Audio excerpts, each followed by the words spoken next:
Kua roa tēnei rangatahi e koingo ana ki te tū ki runga I te atamira Kapa Haka. Forming on the secondary stage for the very first time was very scary. I did find it overwhelming, but at the same time, I just thought this is what I've wanted to do my whole life. This is what I've been waiting for. Ka whānau mai tēnei uri o ngā puhi ki Logan I Peripani.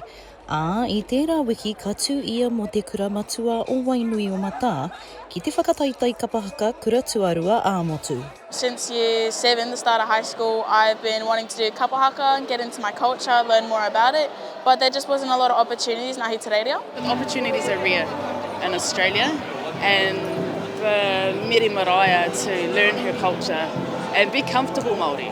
Like in Australia, it's hard for any Indigenous.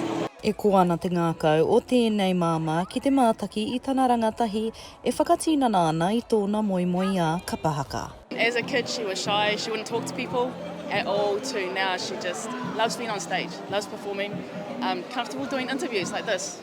He ahuatanga tāhua ka tuku āhei ki a rata kia hoki mai ki konei, ki te ako, ki te papuri, ki te rongo I ngā ahuatanga I te ātāhua o te ao Māori.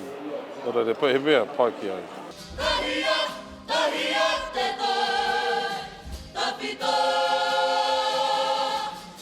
I ki Ars Jara Waiwai, te pautikanga o te kura matua o Wainui o Mata, he mea nui te whakahono ki ngā uri whakatupu o Aotearoa, mā ngā whea ko tūturu.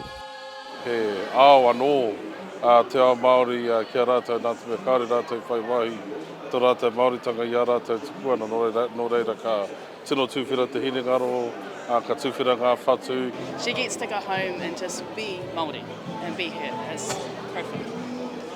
I've discovered that I just want to be more connected to my whenua, to my land, connected to myself, and just want to learn everything about being Māori and what it means.